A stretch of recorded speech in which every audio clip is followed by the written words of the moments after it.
Thanks for tuning in to Crokinole Center. We're down to the semifinals at the February Frosty Flick in Chatham, Ontario, and it is another installment of a classic rivalry as Justin Slater takes on Ray Beerling. Ray Beerling the first to shoot as the 4th seed, and he scores the open 20. Slater is quick to respond. Beerling makes that one for 2-1. And the first 4 shots of the match are all open 20s. Ray Beerling is the first to miss there, so an advantage to Justin Slater on the hammer. And he doesn't get the takeout, but that's a pretty good leave. There could be a bounce back 20 off of the peg that black disc is closest to.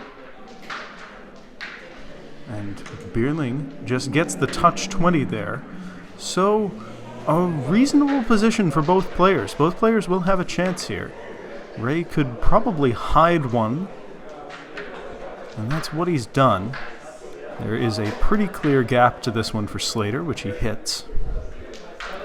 Ray Beerling needs to draw a mistake from Slater on his side of the board or set up a double takeout. He could be looking to come in right here. He is just narrowly missing the 20 there. That was a gutsy play from Beerling, and he pays for it as Slater ties up the 20 count. 2 shots left each in this first round. Ray Beerling trying to bounce it off a peg, and it looks like he got a bunch of action there, but couldn't drop the 20. Slater rolls it across. Beerling needs a takeout and a 20 to have a chance in this round. It would guarantee a tie if he could make it. And he does score the 20, but no takeout. I think that disc stays on in the 10. Slater scores the 20 to make it inconsequential. He takes the first 2 points of this race to 9 semifinal. Of course, this is just one installment of many in a rivalry that has gone through the years. Their most recent meeting was in the quarterfinals of the NCAA Players' Championship in June of last year, where Ray Beerling was able to come away with a 9-3 victory. And Justin Slater now starts off round 2 with an open 20. Beerling level to the response.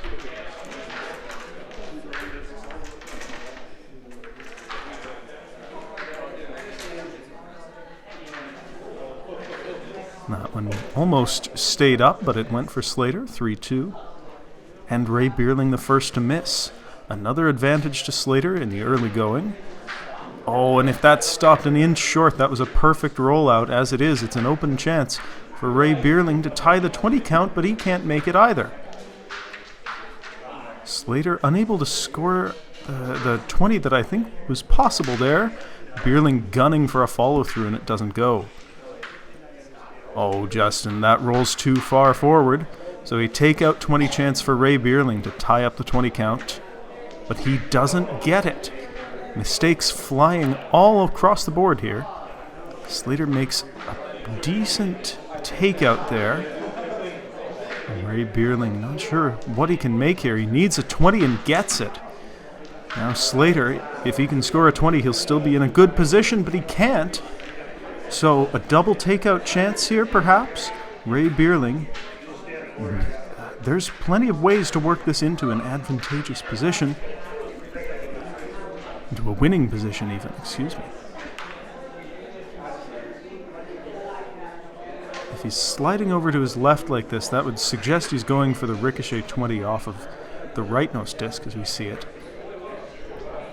This way, now to the right, he's lining up a double here. And he gets it. Great shot from Ray Beerling to lock down the 2 points in a round where both players had heaps of chances to extend an advantage. This big double takeout secures it. 2 points apiece in a race to 9.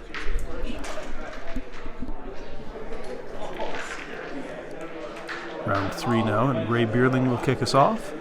He scores the open 20. Justin Slater again looked like that one wanted to stay up, but it fell. Beerling makes his for 2-1.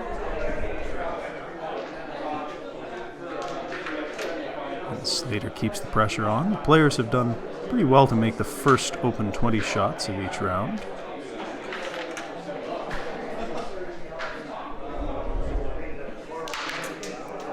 Beerling just gets that one to go for 4-3, and now halfway through the round perfect. Ray Beerling scores that one for 5-4, the pressure really ratcheting up on each of these open 20s. Beerling just scores that one as well for 6-5. Really good shooting now, 2 shots left each. Ray gets it for 7-6. And Slater misses wide. Takeout guarantees a point for Ray Beerling. The rollaway is pretty natural, and that's a really good one. Slater needs to force a takeout 20, and he nearly got it a couple of ways. My goodness, what a try on that last shot, but it's Ray Beerling with the first steal of the match. He goes 4-2 in front.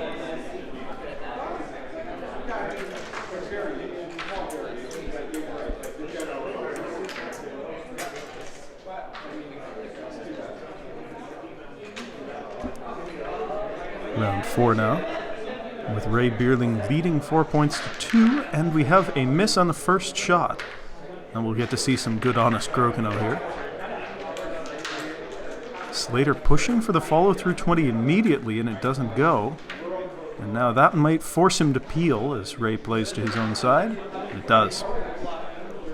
So Ray Beerling has an extra shot tied in the 20 count, and his open 20 attempt lips out. It's finished at least on the good side for him. Slater looking for a 20 here, and it's off the line. He's fortunate that that disc came back towards him off the peg. Now, is he going to push for another follow-through 20 here? Oh, the takeout jams. So Ray Beerling, if he can navigate this this disc in a slightly tricky position, and he does, he sits 2 on the board. A chance at least a touch 20 off of this one for Slater, which he doesn't get. Ray Beerling pushing for a 20 probably, but very happy with the takeout. And Slater gives a 20 back, so this round goes from bad to worse. And if Ray Beerling can make that solid takeout, which he does, he is all but guaranteed the 2 points. It would require a miracle shot from Justin Slater. And he gets the double, but it's not enough even to make Beerling shoot his last. Ray Beerling consolidates the steal and leads 6-2.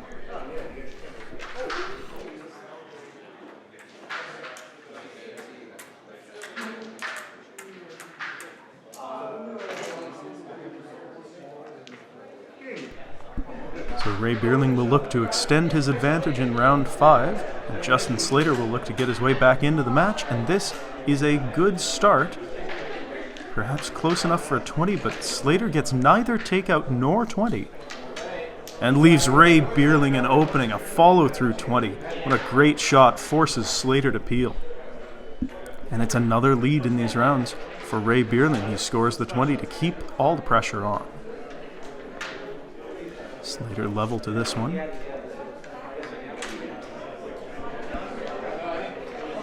And now the 20s race is going on in full force as Ray Beerling shakes his head there. That one was under hit, but it just made it to the 20 hole.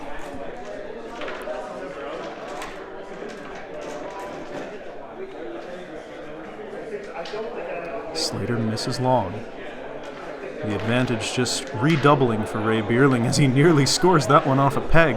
Justin Slater needs a takeout and a 20 here, and again he gets neither, just off the line on that one. And that is another steal of 2 points here for Ray Beerling. As Justin lines up his inconsequential final shot, it is 8-2 for Ray Beerling. He is just 1 point away from the finals here in Chatham.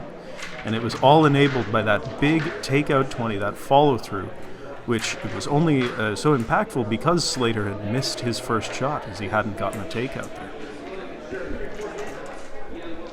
So Justin Slater fighting for his life in the semifinals here. He will shoot first. Ray Beerling needs just a tie to advance to the final, and Slater has offered the first miss.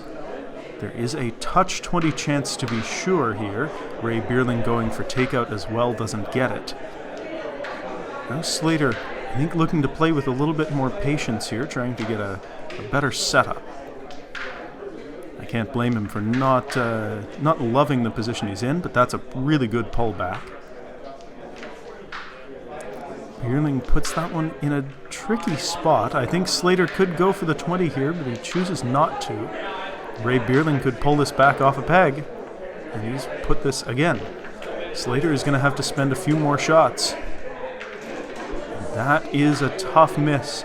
Ray Beerling can just peel here, which he does, forcing play toward the middle. Slater gunning for a big shot, doesn't get it.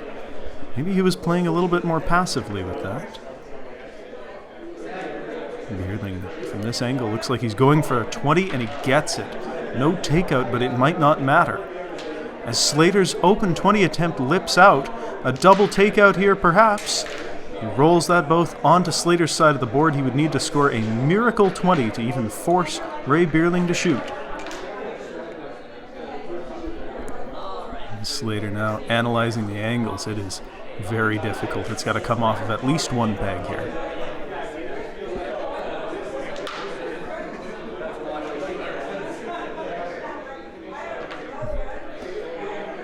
Slater selects his peg.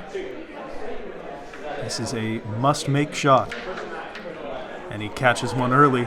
So Ray Beerling secures it, and what a win for him. 10-2 in the semifinal over Justin Slater. He will play the winner of Connor Reinman and Jeremy Tracy for the title.